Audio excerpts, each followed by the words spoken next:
All right, so just going for a bit of a walk on a lazy Sunday, and there seems to be a lot of people that are just questioning, how did a democracy like Australia turn into a tyrannical regime? I mean, what's happening there is absolutely extraordinary. Not only the prohibiting Australian citizens from leaving and going anywhere else in the world, but restricting their movements, having curfews, having rolling lockdowns.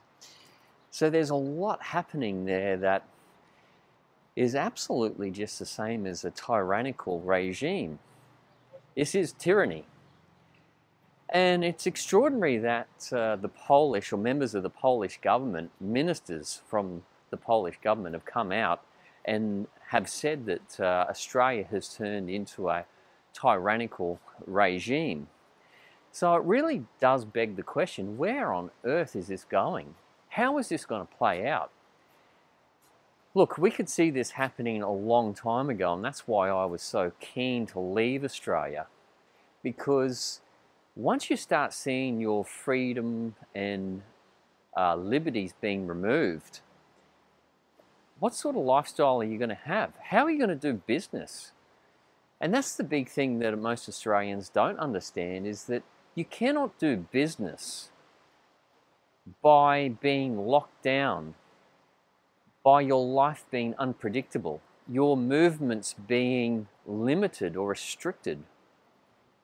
So that's one of the biggest things that surprises me, is that what did they expect was going to happen?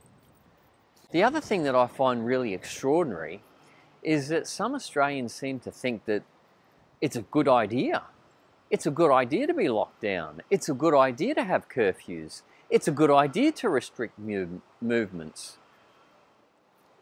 Basically, we predicted that Australia would follow this tactic.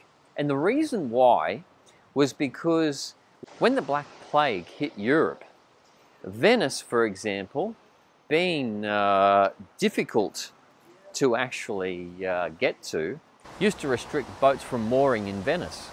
So what they would do, they would make them moor on an isolated island, and then after 14 days or 7 days, I forget the exact number, they would float different flags to indicate whether or not there was somebody ill or whether or not everything was all clear. So really what's happening in Australia was the original strategy, in my opinion, was always going to be like that. And I agreed with it at first, because you don't know the situation. If this is biological warfare, we don't know how this is going to play out. So yeah, shut the borders down. What I found extraordinary was, even when there's travel restrictions in Australia, people who had an investment visa of $1.5 million or more could enter and leave Australia whenever they wanted, but Australian citizens couldn't leave. So what the hell is all that about? It doesn't seem fair and doesn't seem equitable to me. Because if you're an Australian citizen, you should be able to leave any time that you want to. Even for a government to restrict the movements of its citizens, to be able to restrict their movements from entering or leaving their own country, is absolutely abhorrent. And those politicians and those bureaucrats that enacted this policy and have kept it in place for an extended period of time, we're almost going up to 2 years now, they should be held to account for this. This is utterly, utterly ridiculous. Not only is it restricting the movements of their citizens, but it's also destroying the livelihoods of small business owners. So is the government going to accommodate that? Are they going to compensate those people? I'd certainly like to know that, because people who have small businesses, the backbone, the bread and butter of the Australian economy, has absolutely been decimated because of this policy. So this is what needs to happen. They need to repeal those policies immediately. Open those borders up. Let people freely travel in and out, because this lockdown at the moment, these rolling lockdowns and curfews and restrictions for border movement, is tyranny. That's what tyranny is all about. You are actually removing the rights of Australian citizens. And at the end of the day, the people will hold you accountable at some point. And now you've got foreign governments that are absolutely condemning these policies and calling it out for what it is: absolute tyranny. You're preventing people from seeing loved ones internationally and even interstate. After the Federation of Australia, there was absolutely no restriction of border movement, and there shouldn't be to this day. People should be freely allowed to go around all of Australia. If you're an Australian citizen, you should be able to go anywhere in that country that you damn will please. Not have some sort of little tyrant or some bureaucrat decide that we've got a medical emergency. And it's interesting that there's always an outbreak, say for example in Queensland, every 90 days. With the last lockdown that I had when I was in Australia, I predicted it right down to the hour. I kid you not. I got it correct to the hour. How could I do that? Well, because there's a simple system in place. They need to keep that state of emergency in place to enact the tyranny that they are actually enforcing.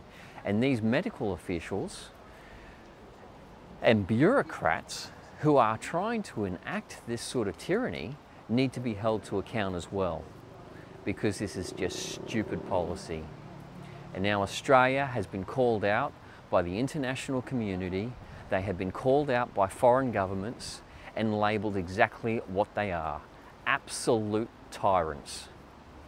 So they need to once again go back to the freedom-loving nation that they once were, with the ability not only to travel interstate whenever they please and visit family and friends, but also travel internationally, to go wherever they want, whenever they want, without being hindered. And what's happening in Australia with the police? Brutality, because that's exactly what it is. It is brutality. That's not the police that we grew up with. That's not the police force that we were taught as children back in my era, 30 years ago, where we could freely approach any police officer and we could trust them. That we were encouraged to walk up to a police officer in public and just say hello. Not now, you wouldn't go anywhere near them. So what's happening in Australia is absolute tyranny to the nth degree. And this is exactly what happened in Eastern Europe and some other parts of the world when communism and socialism and tyrants and dictatorships took hold. Because the powers that have been enacted in Australia over the last 20 years have eroded the rights of its citizens, have eroded the rights of free speech. This sort of stuff needs to be removed. These policies need to be removed immediately. And the Australian citizens have no rights. No rights to movement, no rights to free speech, no rights to protest, no rights to hold the government to account or to refute their policies. So the Australian people are bound by some sort of strange tyranny that likes to masquerade as democracy, but is actually not democracy at all. It's just a tyrannical regime. And I hope you people remember who's in power, who the senators are, who the politicians are, your so-called House of Representatives, whether it be state or federal, and who your Governor Generals are. because I hope one day you hold them to account.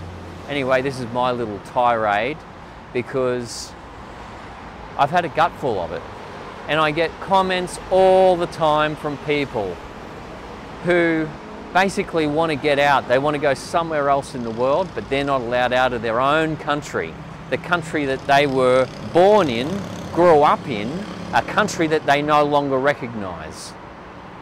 So what's happening in Australia is absolutely disgusting, and now what you're seeing is the international community saying enough is enough. We're calling these people out for what they are, absolute bloody tyrants.